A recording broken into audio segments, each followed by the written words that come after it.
let's talk about White Lotus Season 3. So we're going to give our scores and our overall thoughts on the season, and then we'll go into spoilers. We're also going to be ranking each season to see which ones we like the best and the worst. So Alex, I'll go ahead and start on this one, and then you can give your scores. Okay. So I did enjoy this season, but I think it might be my least favorite season of the show. It was still good, but some of the scenes seemed repetitive, and there were some silly like character decisions and stuff. I gave this one overall a 7. I did like the dynamics between certain characters. Like, I thought it was an above average show. It still shot beautifully, and there were definitely some standout scenes for this season that I enjoyed. I kind of just feel like the ending was a bit weak in my opinion, and that holds it back a little bit.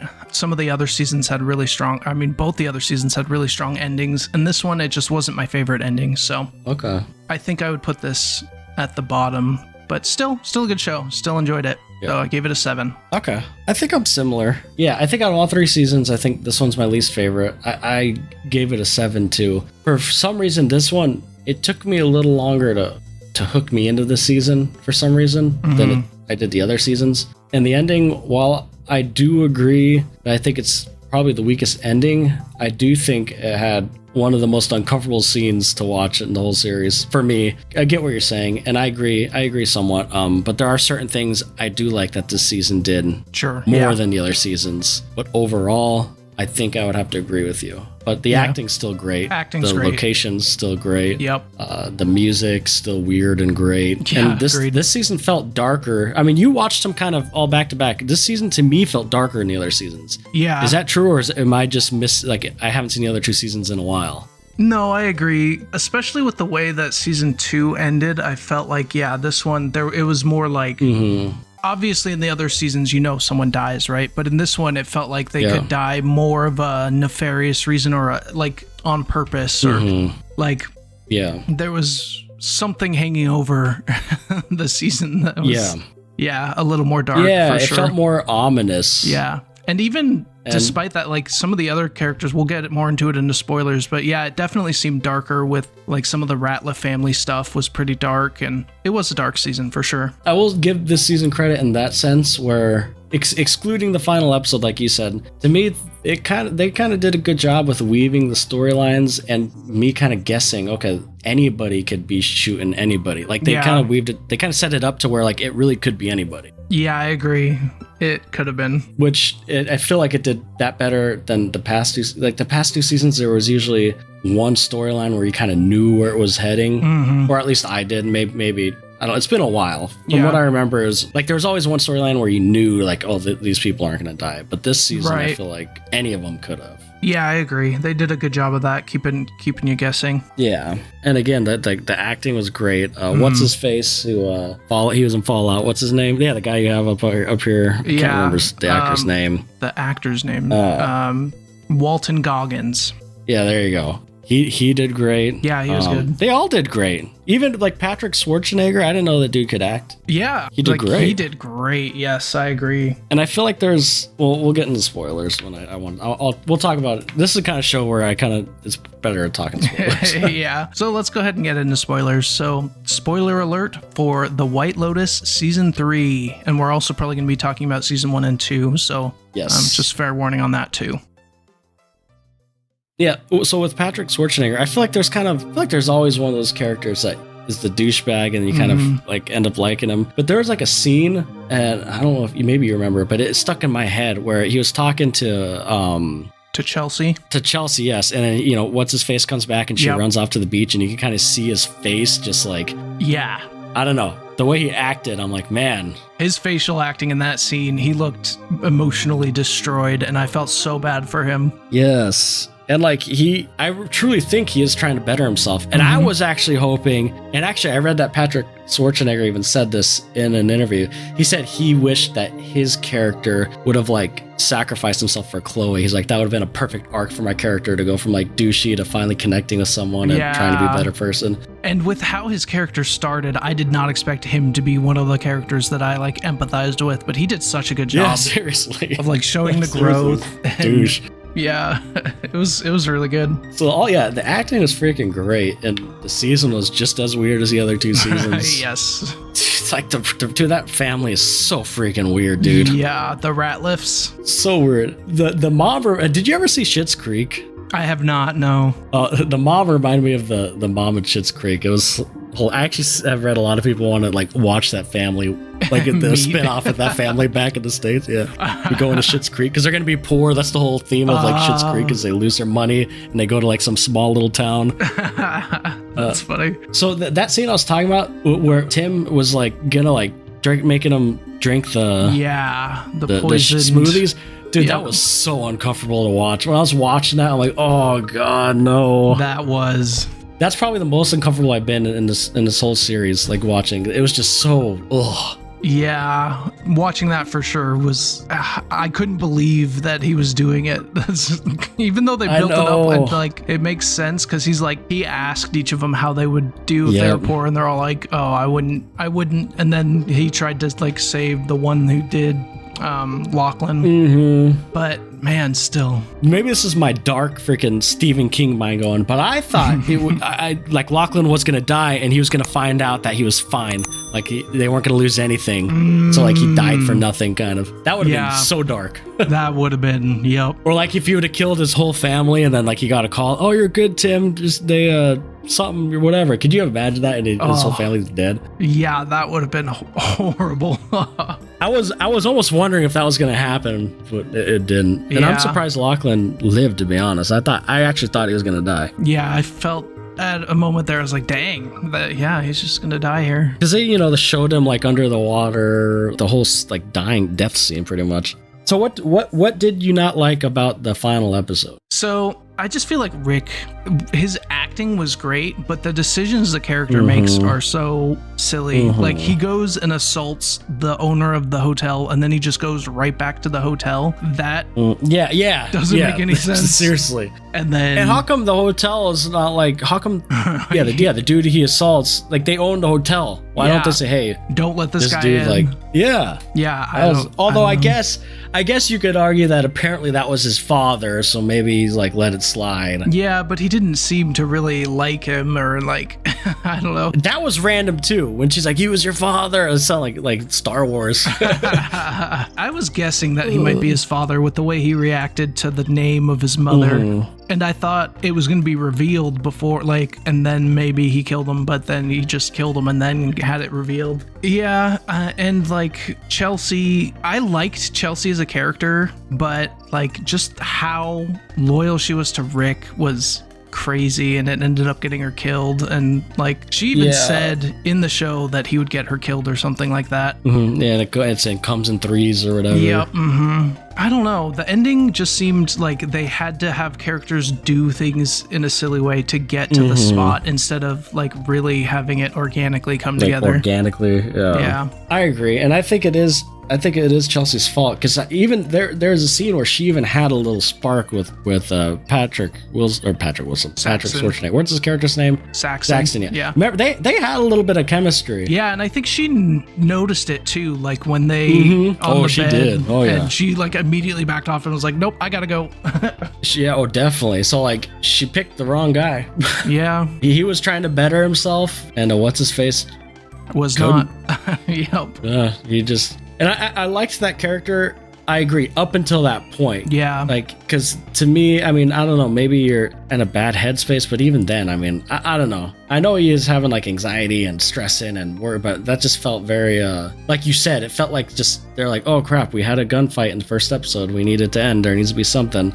And then, like, after the confrontation with his dad, he just kind of leaves and then goes somewhere else in the hotel. Again, at that point, just leave, just go. They know you're there. They want to kick you out. Like, I don't know. Yeah, seriously, just leave. That wasn't my only issue, but that was probably one of the bigger ones. Yeah, that was... I agree with that. What were your other issues? The other things that I felt were kind of weak. Tim's storyline, he did a good job of acting it. of like being in a daze of the drugs and the alcohol and like his life's falling apart. But I feel like we got one or two too many scenes of that. It was just kind of repetitive. Yeah. Like some of the scenes where it cut to him like killing his family, it was like intense and crazy, but there were a lot they did of like 3 or so times. Yeah. It's like, how many of that are we gonna get? I agree. They even ended a couple of the episodes like just on his face. Yep. Kind of blah. Yeah. And then what did you feel about the Guy Talk and Mook storyline? The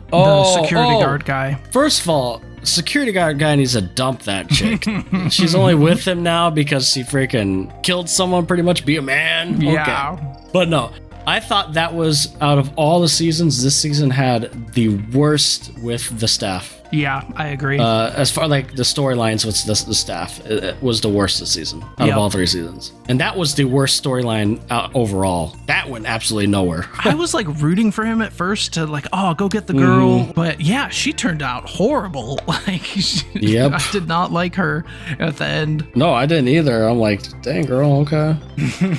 This dude needs to like... And he got her at the end, but I don't think that's such a win. Yeah, was it worth it? Yeah. That was my biggest thing with this season is, while I think the guest storyline were entertaining, I do agree with you with Tim with that. It kind of lingered too long, like pretty much all season. And maybe that's a symptom of this season being longer than the other seasons. Could be. But I do think the staff stuff and even the main guy that's the manager guy was hardly in the season. Yeah. The other 2 seasons, they were like prominent in the season. Yeah, and like the hotel manager in the first one was great. He like carried the best one. The season. And so having this one where he was like kind of not there and Nothing. had one, I guess he just got to sing, I guess. Yeah, but the thing is, like, they built up the singing thing for an episode or 2, and then he sang like one line and they cut away. Yeah, they did. He got his one line to shine. Yeah. That's what I mean. That's why I agree. I still think it was a great season and a great show, and I was entertained. But just compared to the other ones, I do think the Ratcliffe, is that their name? Ratcliffe family? Ratliff, I think. Yeah. Ratliff, yeah. They're freaking weird, but they were, to me, they were probably the most interesting. Yeah, for the majority of the season, I would agree. I think... Especially the non-Tim stuff. Yeah. The mom was really funny. I enjoyed her stuff. Yep. Saxon was like a good douchebag. Lachlan having this like identity crisis was interesting and like trying to fit in anywhere in this crazy I guess the family. daughter wasn't as interesting. She didn't get as much to work with. I agree. Piper was probably the weakest of that.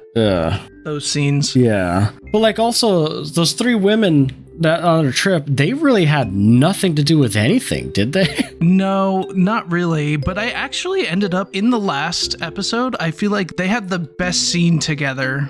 Like the speech at the table and stuff. Yeah. Like that was really cathartic because it was like they were all kind of fake and like lying to each other and stuff. But then when Lori finally was like broke down and just was real, and then they all kind of finally that was a good scene. I enjoyed that one in the last episode. I agree, and I think they tried to set up the storyline, with their guy that Alexi Alexi, one of them. Yeah. That's what I was saying. Like you could have thought it could have been Alexi and his people that were going to shoot up the place. It could have been Tim. So like I get what they were trying to do. Yeah. And I do kind of, as much as they didn't really intertwine with the rest of the stories, it kind of felt like a realistic like friend group, middle-aged women friend group going out on a vacation. I agree. Yep. Like that, I feel like that's exactly how it would be. And I also liked Laurie's scene with that Russian guy who like tried to shake her down for money. That was pretty funny. I was like, oh, okay, leave there. Yeah, then that girl chick came chased her out. Yeah, I'd probably saved her life. And that's what kind of made her realize, like, I'm not this person. Like, Laurie's kind of the glue of the friendship, to be honest. For sure. I guess what she's, Well, like, throughout the season, to me, they were probably the weakest ones. While I do agree with you, I do like their scenes in the final episode. Yeah. And then you had the lady that was in the other seasons, or the first season at least. Yes. Belinda. Yeah, what do you think of that storyline with Greg. Greg's the only one that's been in all 3 seasons. That's true. Initially, I liked that part. Like, it was her feeling in danger and trying to figure out what happened was interesting. Mm-hmm. But when Zion showed up, at first I liked him. I thought he was a good kid. But, like, I don't know. In that last episode, he seemed... He was like cocky, dude. Like, come on Yeah, now. very cocky. He became more unlikable. So, I don't know.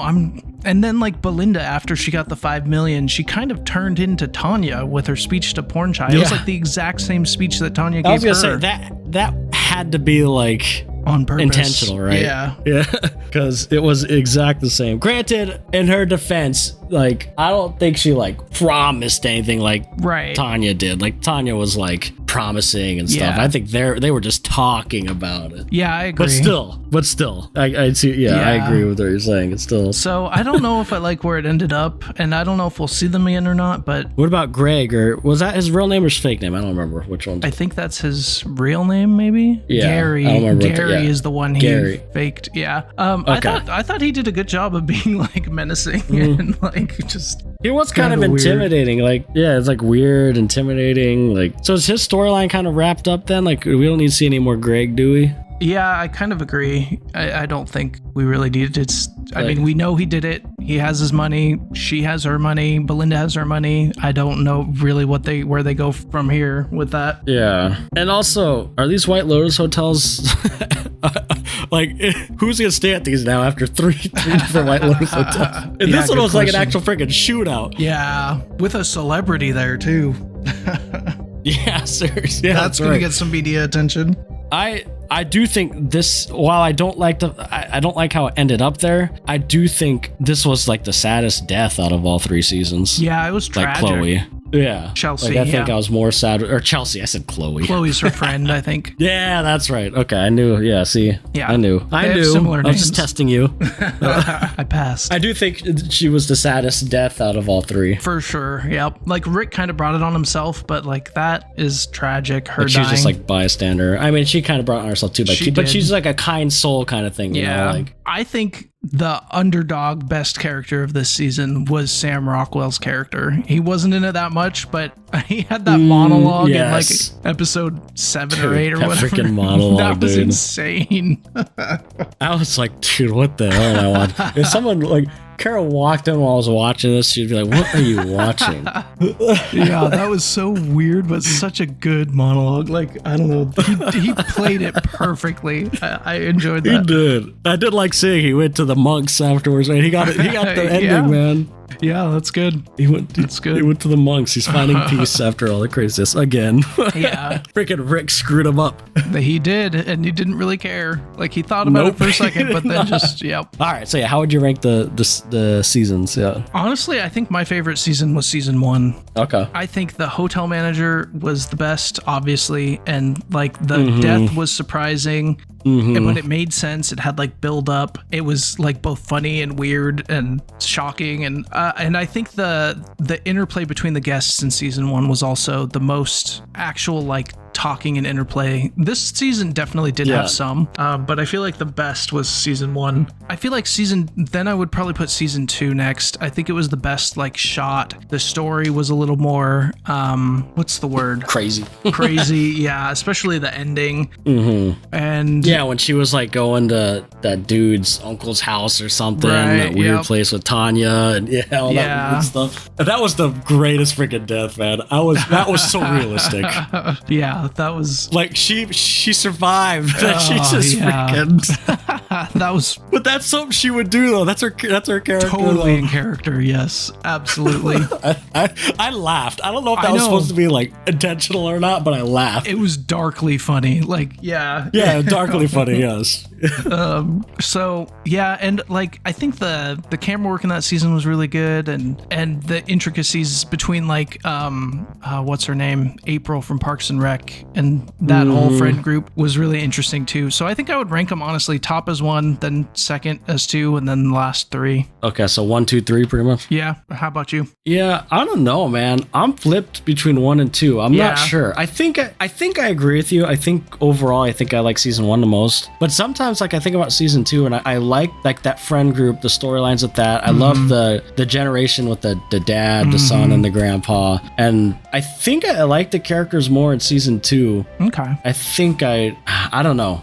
I'm gonna go 1, 2, 3 as well, but I could flip 2, 1, 3. Yeah, I probably could too. I do think season 2, like you said, it got a little more crazier and wild. So I think because season 1 was season 1 was pretty crazy, but it was like contained, you know? Yeah. In season 2, it kind of like, I don't know, opened up in craziness. Yeah. And then Tanya, her character cracked me off.